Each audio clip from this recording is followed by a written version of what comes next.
और बीजेपी की भविष्य की राजनीति पर बातचीत करने के लिए हमारे साथ आज कई खास मेहमान हैं। हमारे साथ डॉक्टर शकील अहमद हैं, स्पोक्स पर्सन है कांग्रेस पार्टी के। बहुत बहुत स्वागत है आपका शकील जी। हमारे साथ श्रीकांत शर्मा हैं जो मीडिया इंचार्ज हैं बीजेपी के। बहुत बहुत स्वागत है आपका। और हमारे साथ मधुसूदन आनंद हैं जो कि सीनियर जर्नलिस्ट हैं। आपका भी स्वागत है मधुसूदन जी। सबसे पहले श्रीकांत आपके पास आना चाहेंगे। बीजेपी आखिर किस मुद्दे को लेकर आगे बढ़ना चाहती है, हिंदुत्व या विकास? एक तरफ राजनाथ सिंह इलाहाबाद में जाके कहते हैं कि हम राम मंदिर वहीं बनाएंगे, दूसरी तरफ मोदी जी आके कहते हैं हमारा विकास मॉडल सबसे अच्छा है। बीजेपी कौन से मॉडल को, कौन से रास्ते को ऊपर आगे चलना चाहती है? देखिए, आज देश के अंदर कांग्रेस पार्टी का 10 साल का कुशासन है और लोगों की जो समस्याएं हैं वो दिन प्रतिदिन बढ़ रही हैं। जिस उम्मीद के साथ लोगों ने कांग्रेस को चुना था, कांग्रेस उस उम्मीद पर खरी नहीं उतर रही है। तो देश के अंदर सबसे बड़ा मुद्दा है भ्रष्टाचार, महंगाई और कांग्रेस का, यानी कि भ्रष्टाचार के खिलाफ अगर कोई आंदोलन भी करेगा तो उसको जेल भेजना, लाठीचार्ज करना। कोई संवैधानिक संस्था। अपने मुद्दों में एक और मुद्दा जोड़ दिया, भ्रष्टाचार। हिंदुत्व भी है, विकास भी है और भ्रष्टाचार भी है। अब इन तीनों में से कौन से मुद्दे को लेकर बीजेपी चुनाव में जाएगी? मैं अपनी बात पूरी करूं, उसके बाद 1 to 1 आपके सभी सवालों का मैं जवाब दूंगा। अगर कोई संवैधानिक संस्था अगर आपके भ्रष्टाचार पर सवाल खड़ा करती है तो कांग्रेस पार्टी उस संवैधानिक संस्थाओं को खुली चुनौती देती है कि आओ हमारे साथ पब्लिक प्लेटफॉर्म पर बहस करो। लेकिन संसद ने एक समिति बनाई है, जेपीसी। वो समिति इसीलिए है कि कांग्रेस का जो भ्रष्टाचार है 2G में सुप्रीम कोर्ट ने 122 लाइसेंसों को रद्द किया, उसके बाद जेपीसी बनी। लेकिन जेपीसी में ना तो चिदंबरम साहब जाते हैं, ना ही प्रधानमंत्री जी जाते हैं, और वहीं कांग्रेस के लोग सीधे सीधे सीएजी को चुनौती देते हैं कि आइए आप हमसे बहस करिए। तो ये तमाम मुद्दे हैं। जहां तक हिंदुत्व की आपने बात की है, हिंदुत्व एक जीवन पद्धति है जो सुप्रीम कोर्ट ने उसको बहुत अच्छे से परिभाषित किया है। हिंदुत्व हमारे लिए कभी राजनीतिक मुद्दा नहीं था, कभी नहीं था। हिंदुत्व हमारे लिए कभी भी वोट बैंक पॉलिटिक्स से हमने उसको नहीं जोड़ा। हिंदुत्व एक विचारधारा है और उस विचारधारा को लेकर हमारी सरकारें काम कर रही हैं। आपकी इसी मुद्दे को बढ़ाते हैं आगे। और शकील अहमद जी, यहां पर बीजेपी के नेता कह रहे हैं कि हिंदुत्व हमारे लिए कभी वोट बैंक पॉलिटिक्स का हिस्सा ही नहीं था, हिंदुत्व तो जीवन पद्धति है। अगर जीवन पद्धति है तो बार बार इस जीवन पद्धति को याद दिलाने की जरूरत बीजेपी के नेताओं को क्यों पड़ रही है? देखिए, उनकी बात पर आपके भी और मेरे भी हंसने के अलावा और कोई दूसरी प्रतिक्रिया नहीं हो सकती है। इसलिए कि ये किसको धोखा दे रहे हैं बैठ के टीवी चैनल पे। हर आदमी, इस देश का हर व्यक्ति जानता है कि इन्होंने धर्म का इस्तेमाल अपने राजनीतिक स्वार्थ के लिए किया है। और आप पूछ रही थी एक प्रश्न शुरू में कि किन मुद्दों पर वोट मांगेंगे। ये सभी मुद्दों पर वोट मांगेंगे। ये विकास के मुद्दों पर कहेंगे, बीजेपी कहेगी कि हम विकास का मुद्दा लाते हैं, वीएचपी कहेगी कि हम राम मंदिर का मुद्दा लाते हैं, आरएसएस कहेगी कि हम सभ्यता संस्कृति की बात करते हैं। तो न वीएचपी का कैंडिडेट होता है न आरएसएस का कैंडिडेट होता है।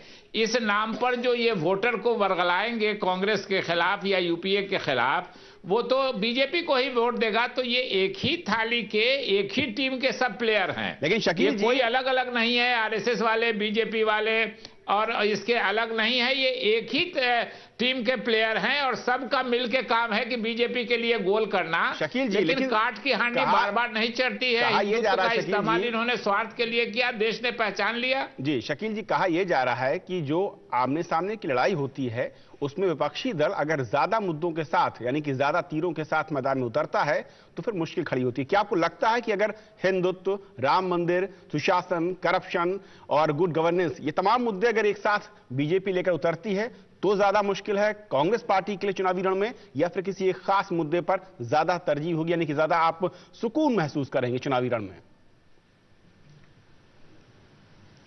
ये सभी मुद्दों पर फेल हो चुके हैं। आप याद कीजिएगा कि 1998 से 2004 तक इनकी हुकूमत थी। ये इंडिया शाइनिंग और फील गुड करा रहे थे लोगों को। गुजरात में जो नरेंद्र मोदी जी ने किया उसका असर, और भाजपा के राष्ट्रीय नेतृत्व ने उसको जैसे हैंडल किया। अटल बिहारी वाजपेयी जी गुजरात गए तो कहा कि राजधर्म का पालन करो, और गोवा गए तो कहा कि गुजरात में जो हुआ वो राष्ट्रीयता की भावना का प्रकटीकरण था।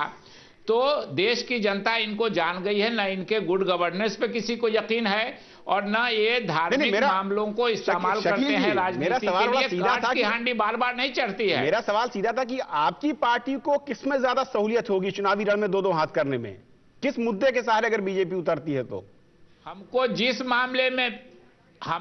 मामले में भी आएंगे, लेकिन जितने मुद्दे उठाएं जनता सब जानती है, जनता इनको पहचान गई है, इनका मखौटा उतर गया है। इसलिए हमको कोई फर्क नहीं पड़ता है कि ये 3 मुद्दे के साथ आवे या 30 मुद्दों के साथ आवे। जी, शकील अहमद साहब कह रहे हैं कि काठ की हांडी बार बार नहीं चढ़ती है। श्रीकांत जी कह रहे हैं कि जो 10 साल का शासन रहा है यूपीए सरकार का, उसे देखते हुए अब जनता का विश्वास वो खो रहे हैं। लेकिन आप अगर मुद्दों की बात करें, करप्शन का मुद्दा टेस्ट हो चुका है बीते विधानसभा चुनाव में। बीजेपी देख चुकी है कि उसके 2-3 राज्यों के चुनाव गंवाने पड़ गए। कम से कम 2 राज्य तो हैं, और कर्नाटक का जो हाल है उसमें भी उन्होंने अपने जो ओरिजिनल मुख्यमंत्री था उसको गंवा दिया। दूसरी तरफ जो अगर और दूसरे हिंदुत्व के मुद्दे की बात करें, हिंदुत्व के मुद्दे से 2004 में ही वो पीछे हट चुकी थी। क्या इन सारे मुद्दों को फिर से ये जो ले आने की कोशिश की जा रही है बीजेपी की तरफ से, वो सफल होगी? और कांग्रेस के लिहाज से ये इसे आप किस तरह से देखते हैं? देखिए, 2 बातें हैं, 2 चीजें एक साथ हुई हैं आज। एक तरफ गुजरात के मुख्यमंत्री नरेंद्र मोदी ने दिल्ली के Shri Ram college of commerce में भाषण दिया, और दूसरी तरफ राजनाथ सिंह जो कि भारतीय जनता पार्टी के अध्यक्ष हैं, उन्होंने कुंभ में भाषण दिया।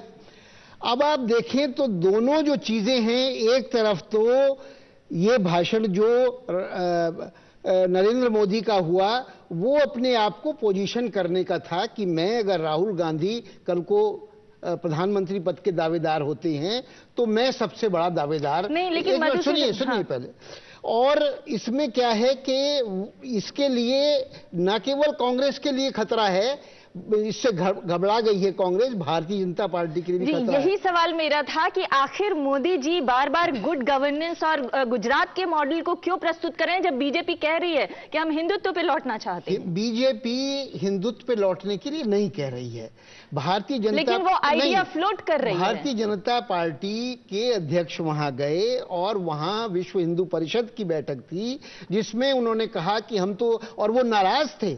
आपको याद होगा विश्व हिंदू परिषद के लोग भारतीय जनता पार्टी से बेहद नाराज थे, तो किसी तरह से पैचअप हुआ है और इनको कहना पड़ा कि मंदिर वहीं बनना चाहिए। अरे आपने एक मस्जिद का ध्वंस करके इस देश में इतनी बर्बादी और इतना आतंकवाद का कारण पैदा किए हैं, और फिर आप कह रहे हैं कि मंदिर वहीं बनना चाहिए। कैसे बनना चाहिए? मंदिर तब बन सकता है जब या तो मुसलमान स्वेच्छा से तैयार हो जाएं देने के लिए, या तब बन सकता है जब सुप्रीम कोर्ट इसका फैसला करे। लेकिन आप कह रहे हैं कि नहीं, कानून बनाइए। आप सरकार को, या तो आप अपनी सरकार बना लें, अगर आपकी सरकार बन जाए और तब आप कानून बना लें, कोई आपको रोकता नहीं। मैं इस पर लौटूंगा क्योंकि हम बहुत ही स्पेसिफिक जो पॉइंटेड चर्चा वो असल ये है कि बीजेपी का रोड मैप है क्या इस बार? बीजेपी फेस या फिर जो फेस वैल्यू थी उसमें क्या बदलाव चाहती है, या मुद्दों को लेकर जो उसकी क्लैरिटी थी वो ज्यादा पहले से साफ दिख रही है, या कहीं धुंधलापन है? श्रीकांत, आपके पास लौटू से पहले एक और खास मेहमान जुड़ चुके हैं, नीलोत्पल बसु साहब हमारे साथ। सर, स्वागत है आपका नीलोत्पल जी। चर्चा सर ये है कि असल में जिस तरीके से आज नरेंद्र मोदी दिल्ली पहुंचे और प्रधानमंत्री मनमोहन सिंह से मुलाकात की, मेरी जानकारी में, मेरी याददाश्त में शायद ये पहली बार है जब मुख्यमंत्री बनने के बाद 3rd टर्म वो पहली बार प्रधानमंत्री से 1-to-1 मिल रहे हैं।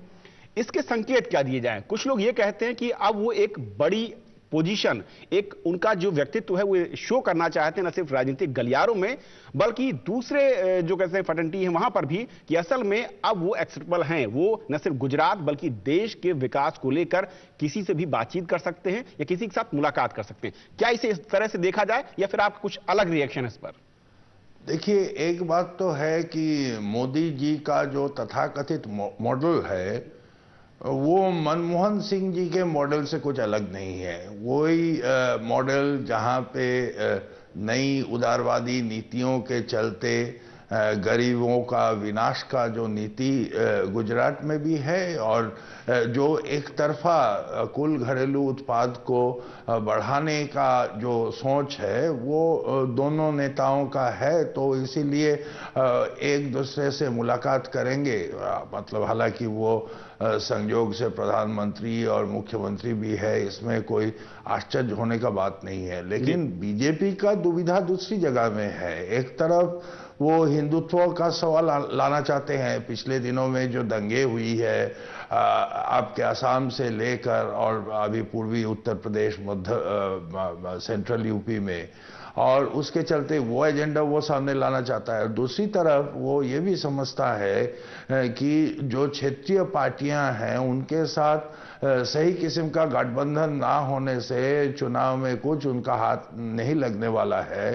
तो ये, और उन लोगों का भी दबाव है कि मोदी को सामने रखा ना जाए, हिंदुत्व का एजेंडा को सामने ना रखा जाए। तो ये इसलिए बीजेपी एक दुविधा से ग्रस्त है। बीजेपी भले ही दुविधा से ग्रस्त है आपकी नजर में, या हमारी नजर में नहीं, आप कह रहे हैं, लेकिन दूसरी महत्वपूर्ण बात यह है कि अगर मोदी जी अपने आप को नेशनल लीडर के रूप में प्रस्तुत कर रहे हैं तो क्या देश की जनता उन्हें एक्सेप्ट कर रही है उस रूप में? क्योंकि मोदी जी ने जिस तरह से आज यहां पर एसआरसीसी में भाषण दिया, उसमें यही दिखाने की कोशिश की कि वो गुजरात का मॉडल पूरे देश में ले आना चाहते हैं और देश को दुनिया में सर्वोत्तम बनाना चाहते हैं। क्या ये मॉडल पूरे देश पे लागू कर पाएंगे वो? क्या उनके विकास का मॉडल देश में सफल हो पाएगा? क्या वो एक सफल नेशनल लीडर बन सकते हैं?